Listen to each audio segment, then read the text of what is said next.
Okay, let's move out to Buffalo and a little bit of framing here. What happened there? Obviously, the Bills got beat. They were leading in the second half. Steelers came back. It was all Pittsburgh. A lot of defense, little bit of offense in that second half to come back and win 23-16. We also know that Josh Allen's numbers were not that Nothing great. special, right? He threw it 51 times to get only 270 yards. Yeah. So Pittsburgh did a wonderful job staying back. He must have been kind of confused if he was only getting that many yards per attempt. Yeah. It was a win by the Pittsburgh defense. And the one other thing before I hand off to you, we pointed this out on Monday. Pittsburgh blitzed on only 2 of the 54 dropbacks. So proud. Very un-Pittsburgh-like. So proud. Right? So proud. So it means they were doing a lot of they confused Josh Allen. Definitely. They can, instead of being on him with a blitz, they confused him like at the snap, like we talked about last year live. Definitely. What are these guys doing? Yeah. And that hesitation leads to not much production. Right. Like, I think probably they looked at film of Josh Allen last year going, wait, people blitz him and he just makes them miss and throws 50-yard lasers. What's the point of blitzing him? Right. What's the point? And Pittsburgh, if anybody listened to my podcast last year, and I know you and I discussed this a few times during the season last year, they were the king of the senseless 5-man pressure. That's right. When I want to go, wow, you brought 5, whoop-de-doo. But that 5th guy you brought, they just ran a 6-yard shallow cross where the 5th guy you just blitzed, and now the 6-yard shallow cross became a 25-yard gain because he caught it and nobody was in that area. So we've talked about with a lot of great quarterbacks, when you can get there with just 4, you can do a lot of different stuff on the back end and make life complicated. And the Steelers are game plan specific. Buffalo is running the New England offense, right?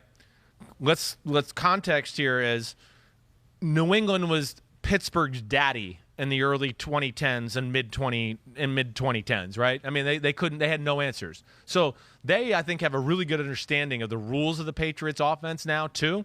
And they'll take what I call calculated risk, controlled chaos, however you want to say it, through their zone coverages, and maybe every now and then give you something where you go, man, that guy was open over there. But it breaks a lot of the rules for the quarterback, and they're not expecting it. And because people are in so many different positions, it flusters a quarterback. It flusters an offense, especially if you have route reading going on. The slot receiver's got to read the coverage. Wait, coach, I don't know what coverage that was. You told me if it was 2 safeties, I do this. If it was 1 safety, I do this. It looked like it was 2 and 1 safety at one. I don't know what the hell it was. So that's where they're really good and can be confusing on quarterbacks. So let's take a look here at a 3rd down and 5 in the first quarter. This is the first 3rd down situation for the Buffalo offense. Right. And see, I think this is a pretty good example, Chris, of how the Steelers confused the Buffalo offense all day. Yeah, and a little of this, you're going to have to take my word for it. I've watched this on film. We didn't have film to show here, okay? So I'm going to do my best. This is after the McKenzie long kick return. Here's your first 3rd down, like Paul explains. You could see it's a 4-man lineman right now, right? So as you see, 4-man. Now right? it's 5. Now it looks like, hey, Devin Bush just walked to the left side. And it looks like he's in a blitz, and especially looks like he's in a blitz because you see Joe Schobert here behind him, right? That usually unlocks whoever this guy is. You can go pressure because he's going to cover him, right? So, formationally here for the Buffalo Bills, you got 2 receivers to the left. It's Diggs and Gabriel Davis. You got, is that 19? I think that's McKenzie playing the back out of the backfield, right? And then you got 2 receivers to the top. You got Beasley in the slot, and I think Emmanuel Sanders is on top. So there's your 4 wides. They're actually in 5 wides, right? There's no running back. So Pittsburgh doesn't have to worry about, they're probably like, oh, wait, we don't have to worry about running back draw or anything like that, even though McKenzie could do that, and we'll probably see that here in the future for them. I know you mentioned this once, Chris, but it's such a tell for a quarterback. We talk about ways they're looking to see, is it going to be man, going to be zone? 55, Bush lined up there, and Josh looks 5 yards behind and sees Schobert. He's like, okay, he's coming. This is man because they're cheating. They're telling me that Schobert has the inside guy because I know 55's coming. Yeah, he thinks it's man or at least a 5-man pressure, and they're going to play like blitz zone cover 2 behind it or something of that nature. That's a great mess with the quarterback's mind. Great mess with the quarterback's eye because he's thinking, oh, wait, they got this, and when teams do this, I kind of know what's coming on. Not with Pittsburgh. Not with Pittsburgh. They break the normal rules of defense all the time. The first rule I'm going to tell you here that they break is Gabriel Davis is going to be covered by Joe Schobert. That's a rule. I mean, we just talked about with Kansas City. Yeah. Like, they're going to play man coverage here, basically, right here on the bottom. and have Schobert covering Gabriel Davis. That's not a good matchup for them, but they obviously have a good feel of the route combinations that Buffalo wanted to run. And this is where everybody's going to have to take my word a little bit for it. So you got Sutton here, right? He's going to be man-to-man on Diggs, plain and simple. Bam. Schobert here over the slot on Gabriel Davis. You don't see it quite here, all right? But he is going to, as the snap goes, he is going to get on the outside and put his butt to the sideline, right? So, to explain it even better, like if that's Josh Allen, there's Gabriel Davis. He almost does this, like, yeah, come on, come down here. You're not going to run a deep corner route or an out route. Like, you're going to run into me if you're going to do that. He takes that away, and you go, well, if he takes that away, the post route should be there, right? No.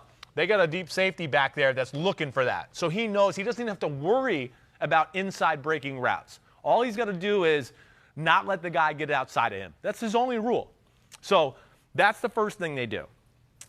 Other thing they do, there is a deep safety who I said is going to be looking for that deep post in case something happens.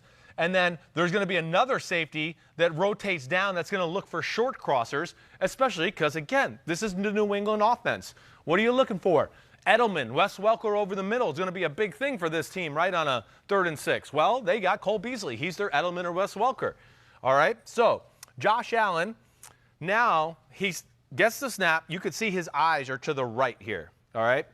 Eyes are to the right, and I think he thinks it's like some cover 2 carry over here because this guy's going to play like kind of cover 2, and then like he thinks the safety is back deep over here. He sees the rotation, and now he's going, oh, wait, this is just going to be straight man-to-man. So now he's going, wait, it's going to be man-to-man, and if it's man-to-man, like Cole Beasley should be able to run a little out route, and I'll throw it on him, and he'll turn up and get a yard, and we'll get the first down. But as we go here, this is the first thing I want to show here, and I'm going to try to do this in slow-mo. I want to show, I believe this is Trey Norwood. I could be wrong. I can't tell the number here. As we go here, watch this. Just before the snap, he jumps outside. First off, great patience to not go out there too early and tip your hand. That's the first thing I want to say. But goes outside because, again, they have a good feel to go, see, their rules when they're man-to-man, it's man-to-man. He's going to try to shake me. And go back to me for a second and show me on the monitor here. He's going to try to shake me and act like he can go either way and then go out. He doesn't care about the in-breaking route because, like I told you, there's going to be a safety there. So now he gets to jump outside and have a little outside leverage, right? And you'll see. Look at Josh Allen. He looks over there right away. But as soon as he saw this, he went, uh-oh, that's not good. He can't break out. And all he's going to be able to do now is curl in. And if I throw it to him, he's going to get hit as soon as he catches it, or maybe he gets hit and the ball flies in the air and I throw an interception. So now he's panicked. He's going, uh-oh, I don't know what to do here, all right? The other thing I need to show, because we didn't get to this point yet on the other side, we thought Devin Bush was blitzing.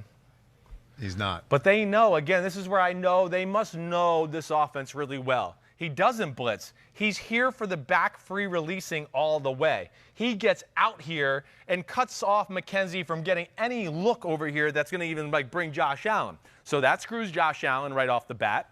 Now we're going to play the snap. You're going to just have to take my word for it that, again, there's no – but see, look, here's what I wanted to show you. So good coverage by Sutton. Gabriel Davis is down here doing that, but Joe Schobert's out here. So it's not open. There is a deep safety up here in case that guy did run the post. But the other aspect, too, is here's Minkah Fitzpatrick. I paused it. I know it's blurry. But as you can see, he's sitting there. In case Cole Beasley did go that way, he's going to be there. Even if Diggs, who the ball ends up getting thrown to, if he breaks inside, he's going to be there. So it's like this is what kind of the theme of the game was altogether, where they, take some calculated risk, but break rules of what quarterbacks are taught mainly throughout the offseason, through the year, and everything like that. And then, of course, they must have knowledge of the offense in general. And then, as we talked about, when your front four can win like this and just be annoying around the quarterback, and then Josh Allen can't sit there all day, man, that's a win for the Pittsburgh Steelers defense. You talk about breaking rules, Chris, and this is such a good example of what teams can do with a clever strategic offseason before game one. I mentioned that they only blitzed twice on 54 dropbacks. Last year, Pittsburgh's defense, third highest in the NFL, right around 40%. My pet peeve with them last year. So Buffalo was planning for a pretty high level of blitzes, and they just never got it. Never got it. Never. Pittsburgh self-scouted themselves. Exactly. And said, wait, it doesn't make sense. And I bet you they looked at it and said, wait, why are we paying all these front four guys all this money if we're always trying to bring a fifth pass rusher? What's the point? What's the point of having all these studs if we just don't let them go win every now and then? Yeah. And I think it's going to come in handy for them against the Chiefs or all the other good teams in the AFC. But a lot of plays like that throughout the day where you go, even on some Josh Allen completions where you go, man, they knew the play was coming. He just threw a great ball, or the guy just beat the guy even though he was doubled. Like Josh Allen just stayed with it. He's like, it's not that good of a double here. I'll get it in. It was a lot of that. And kudos to Mike Tomlin and company and the damn defensive coordinator, Betcher, who deserves a lot of credit. I think two really good examples you pointed out there are the kind of nuance that goes into tricking a quarterback with the patience you talked about. Keith Butler, sorry, I'm wrong. Yes, Keith Butler. In the slot there with the corner, like showing that the inside leverage and jumping to outside, how much that mattered. It's a tiny little thing. Mattered a lot in Josh's hesitation. No doubt. And then 55 showing blitz, showing it. The lineup behind him looking like he was going to come and then backing off of that. Like those two things confused him just enough. Confused him, and it's incomplete. Confuse him just enough, and they got the guys kind of, it's like we talked about last year. It's just there was too many plays where you went, they're playing zone, but they just happen to be dropping all in the right area here. Like, they had a beat on their rules, and that's something Buffalo is going to have to digest, and if they have to see Pittsburgh again in the playoffs, they're going to have to change up some stuff. Hi, I'm Mike Tirico, and thanks for watching. Make sure to hit subscribe for the latest news and highlights from NBC Sports.